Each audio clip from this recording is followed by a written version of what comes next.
الله رب العزت د دنیا کامل امتحانګای ګرځولې ده.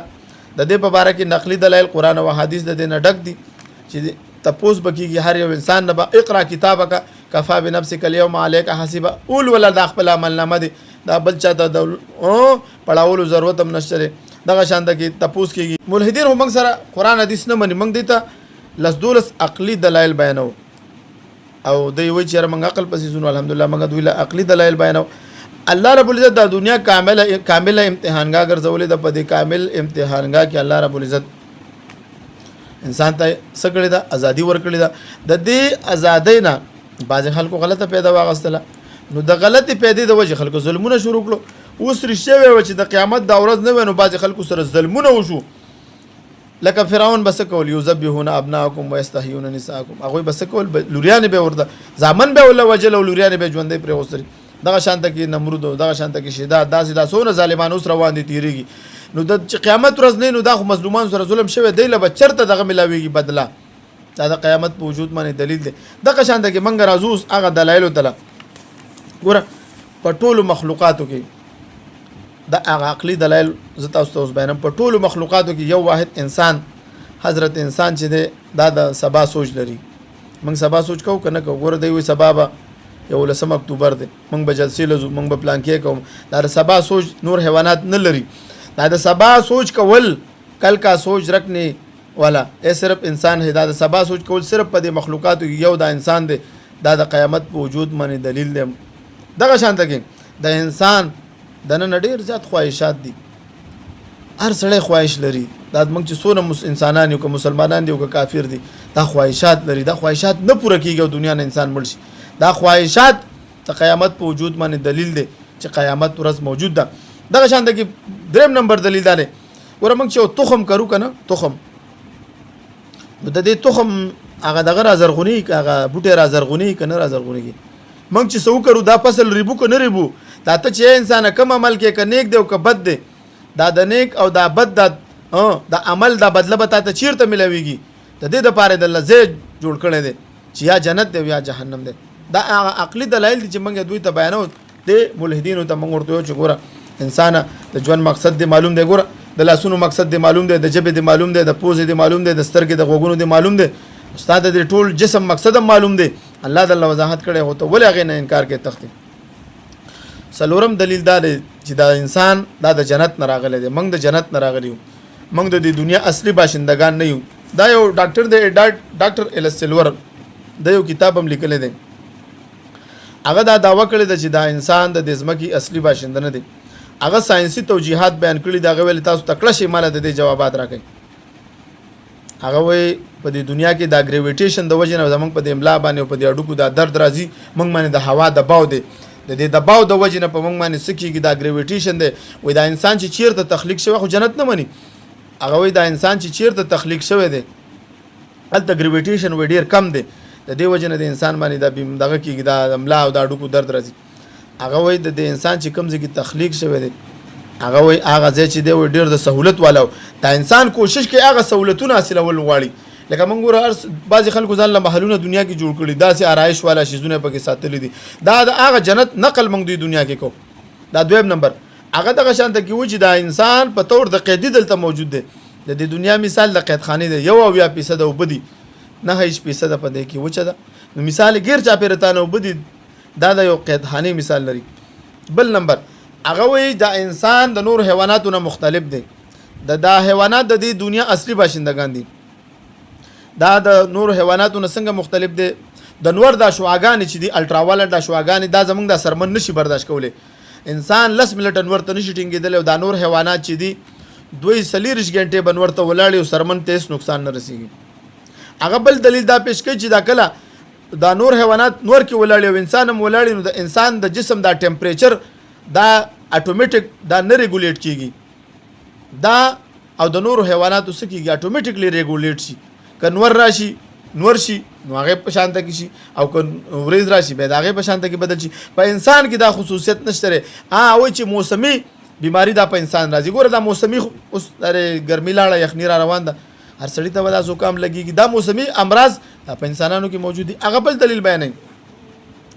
هغه وای چې دا دایمي امراض لکه ګوره د چا شوګر دی، د چا کینسر دی، د چا سری دا په انسانانو کې دي، په حیواناتو کې به دا ډېر کم چې هغه سوي دایمي امراض وي. دا د دې خبرې دلیل دی چې دا انسان د دې دنیا اصلي باشنده نه دی، دا د جنت نه راغلی دی. بل هغه وایي دا انسان د خپل خوراک حاصلولو دپاره، خپل غذا حاصلولو دپاره ډېر محنت کوي، ډېر مشقت برداشت کوي. دا نور حیوانات چې دي هغه دونه نه کوي. موږ چې ګوره خوراک حاصلو څونه تکلیف کیو، څونه مشقتونه موږ دې له برداشت کوو، لیکن نور حیوانات داسې نشي کولی.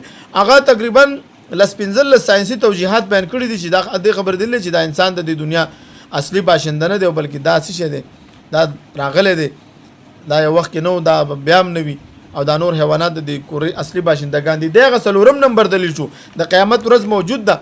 موږ د دنیا اصلي باشندگان نه یو. الله رب العزت آدم علیه السلام پیدا کو، بیا جنت ته داخل کو، بیا راولېږو. موږ ته ویل چې جنت هم موجود دی، جهنم هم موجود دی. دغه شانته کې انبیای کرام او دغه شانته کې رسول الله صلی الله علیه وسلم د معراج په شپه باندې چې جنت ته تللی، جنت هم لیدلی، جهنم هم لیدلی، الله سره ملاقات هم شو. دا د قیامت په وجود باندې دلایل دي، عقلي دلایل دي. دغه شانته کې پنځم نمبر دلیل چې دی، په ټولو مخلوقاتو کې صرف انسان په امید باندې ژوند کوي. ګوره موږ ټول د امید خاوندان یو. هر سړی که یو سړی د 70 کالو بوډا مې دا په امید ژوند کوي چې زه نه پس به هم زه ځوانېږم، دا 80 کالو بوډا مې، حالانکه قبر ته بالکل نږدې. دا د امید ژوند کول په حیواناتو کې، په انسان، په مخلوقاتو کې صرف انسان کې، نور نه کوي. دا د قیامت په وجود باندې دلیل دی. دغه شانته کې شپږم نمبر، په انساني جسم کې ډېر خصوصیات دي. په انساني جسم کې دا خصوصیات د دې خبرې دلیل دی چې قیامت موجود دی. لکه ګوره موږ له څه راکړی دی، موږ له عقل راکړی دی. عقل یې ولې راکړی دی؟ عقل یې دې دپاره راکړی چې سوچ پې وکړو، فکر وکړو. دا یو ډېر لوی دولت دی د الله تعالی. دغه شانته کې شعور یې راکړی دی. دغه شانته کې موږ له د خبرو کولو اجازه راکړې ده چې په دې باندې موږ څه کوو، د الله تعالی حمد او ثنا بیان کړو، د الله تعالی صفتونه پې وکړو، د الله تعالی ستاینه پې وکړو. دغه شانته کې انسان په ښه او بد کې تمیز کولی شي. نور حیوانات نشي کولی. نور حیوانات د ښه او بد تمیز نشي کولی. دا انسان په ښه او بد کې تمیز کولی شي.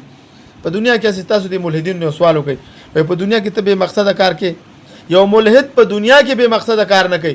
نو چې یو ملحد بې مقصده کار نه کوي، د ژوند مقصد معلوم دی چې د څه شي کېږي، د لپاره د قیامت ورځ مقرر شوې ده، ولته به د سره حساب کتاب کېږي. ته سوچ وکړه. دغه شانته کې اووم نمبر دلیل دا دی چې د قیامت ورځ منلو سره انسان وجود کامل کېږي. که د قیامت ورځ نه وي نو ته هم د نورو حیواناتو او حشراتو غونډه کې به راتلی او بېرته به تللی او بس نه حساب شو، نه کتاب شو، نه دوباره ژوند شته. نه، د قیامت ورځ موجود ده او په ده سره د انسان وجود کامل کېږي. پوه شولې؟ ځکه په انسان کې دا خصوصیات د دې خبره دلیل دی چې دا انسان د نورو حیواناتو نه بهتر دی. دغه شانته کې اتم نمبر دلیل دا دی چې په تمام مخلوقاتو کې صرف انسان ته ازادي ورکړې ده. تاسو وګورئ، انور پابند دی، سپوږمۍ پابند ده، حشرات دي که جمادات دي که نباتات دي، دا پابند دي، د قانون پابند دي، د فطرت د قانون پابند کړي دي. ته د فطرت قانون نه پابند کړي، ته ولې نه پابند کړي؟ دا د دې خبرې دلیل دی چې د قیامت ورځ موجود ده، تا ته ازادي درکړې ده. که د قیامت ورځ نه وي، تا ته به هم پابند کړی وي، ته به هم په خپل حکمونو په زوره چلولې. دا په زوره نه چلول د دې خبرې دلیل دی چې د قیامت ورځ موجود ده. دا هغه اتم نمبر دلیل شو. نهم نمبر دلیل دا دی د قیامت باندې دا هم دی چې د انسان شخصیت په ده سره مکمل کېږي. د انسان شخصیت که داسې قیامت نه وي، خو بس ته به یو ډېر لوی شخصیت به وي، خواري محنتونه به دې کړي، لکه انبیای کرام به وي، داسې اولیای کرام به وي، دغه شانته کې مجاهدین غازیان دي. نو دا که د قیامت تصور نه وي، بیا خو د دوی د ژوند هم نیمګړی شو، بیا خو د دوی شخصیت هم نیمګړی شو. نه، د قیامت په تصور سره د دې څه کېږي، د انسان شخصیت څه کېږي، دا مکمل کېږي. او دغه شانته کې د قیامت په وجود باندې یو عقلي دلیل دا هم دی چې د نیک انسان او د بد انسان په مابینځ کې فرق وکړی شي. رښتیا وایي، دا خو د هیومنزم نظریه والا خلک دي. د هیومنزم دا نظریه ده چې دی وایي چې دا ټول انسانان برابر دي. که څوک شرابخانې ته ځي او که څوک جومات ته ځي، دا ټول د یو دغه خاوندان دي. څه ورته وایي، د یو نظریې خاوند. دا دغه بند کړه، سپیکر بند کړه. دا ټول د یو نظریې خاوندان دي. دا د هیومنزم نظریه ده. انشاءالله په هیومنزم به تاسو ته درس کوم. یو ورځ به په هیومنزم باندې درس کوم چې د هیومنزم څه نظریه ده، انسان پرستی چې ورته وایي. په هغې به انشاءالله تعالی را روان وخت کې درس کوم. نو دا د هیومنزم نظریه ده چې د دواړه برابر دي. معاشرې ده نیک او بد تصور نشته دی. د یورپ په معاشره کې د نیک او د بد تصور نشته. هلته ټول ښه دي، ټول اولیای کرام دي. هلته هغه وایي که څوک شراب څکي هم خپله خوښه ده، او که څوک جومات ته ځي هم خپله خوښه ده. موږ وایو دا ستاسو دا نظریه او دا اصول غلط دي. په هره معاشره کې د ښه او بد تمیز موجود دی، ستاسو معاشره کې نشته، دا ستاسو نقصان دی. نو د نیک او بد په مابین کې به دا فرق دا په کومه کېږي په دنیا کې نه کېږي دنیا نه انسان مړ شي ځکه ته قیامت پورې هم ته ژوندی نو تا پته نه لګي چې دا نیک کم دی او بد کم دی د دې دا فیصله به د قیامت په ورځ کېږي چې الله تعالی عادل دی په چا باندې ظلم نه کوي 11 نمبر دلیل د قیامت په وجود باندې هغه دا دی د انسانانو ډېر خواهشات دي چې دا نه پوره کېږي څه نه کېږي ډېر خواهشات دا نه پوره کېږي که د قیامت دا تصور نه وي د انسان دا خواهشات به نیمګړي وي د انسان دا خواهشات به نیمګړي وي دا خواهشات به الله رب العزت هلته زمونږ پوره کوي او دغه شانته کې د قیامت په باره کې 12 نمبر دلیل موږ دی ته ساینسي بیانو دا ټول ما ساینسي بیان کړل عقلي مې بیان کړل خو ساینسي د آینشټاین نظریه د لزه بیانوم د آینشټاین دا نظریه ده چې دا توانایي چې څونه ده دا نه ختمیږي دا یو جسم نه بل جسم ته کنورټ شي دا آینشټاین وایي چې توانایي نه پیدا کیږي او نه ختمیږي دا چې ماده پیدا شو بس بیگ بینګ وشو هغه نه وروسته چې دا شوي ده اوس دا توانایي موجود ده انسان صرف دا موجوده دنیا انسان چې دی صرف موجوده دنیا استعمالولی شي لیکن دا بدلولی نشي نو چې ته خپل ځان نشي ختمولی ته به خودکشي وکړې څه به وکړي خودکشي به وکړي خو ته د خپل د جسم دا ذرات دا نشي ختمولی دا توانایي انسان نشي ختمولی دغه شانته کې د مادي روپ په مختلف شکلونو کې ظاهریږي داسې انسان چې د خپل جسم هم نشي مختلف ختمولی اکثر ملحدین یا کافر سو کې خودکشي وکړي چې بس زه به ختم شم دوی په دې باندې سوچ او فکر نه کوي چې هلکه دا نه ختمیږي دا به موجود دا هغه عقلي دلایل دي چې موږ بیان کړل چې د قیامت ورځ چې د 14 ما بیان کړ دی وجه چې قیامت ورځ موجود ده الله رب العزت به موږ سره حساب کتاب کوي موږ د خپل د عبادت لپاره پیدا کړیو اسلام حق دین دی چې الله رب العزت موږ ته را لېږلی دی او دغه شانته کې کوشش کوي د خپل اعمالو د خپل ایمان حفاظت وکړي ګور ستاسو خیر خواږه ور ډېر خلک ډېر لږ دي ګورن سبا وخت کې مسلمانانو زه تاسو ته دا وایم چې تاسو خیر خوا ډېر لږ دي نن سبا وخت کې تاسو ګوره د خپل سوچ وکړئ ته چې کله د شپې وده کېږي هسې سوچ او فکر وکړه زه کوم ځای نه راغلی یم او بیا به زه چېرته ځم زه خو نن نه 50 کاله مخکې دنیا کې نه وم او بیا کاله بیا به زه چېرته یم نو بیا به ته سوچ وکړي بیا به ګوره سوچ او فکر وکړي قرآن تلاوت کوئ دا قرآن تلاوت کوئ قرآن او مونځ او دس کوئ 15 وخته ګوره یقینا درته وایم خیرخوا زموږ او ستاسو څوک هم نشته موږ پسې د ایمان موږ سره د ټول نه لوی چې کوم څیز دی هغه ایمان دی او د ایمان ډاکوان موږ باندې په مختلفو شکلونو کې موجود دي الله دې زموږ د ایمان حفاظت وکړي واخر دعوانا الحمدلله رب العالمین دا درس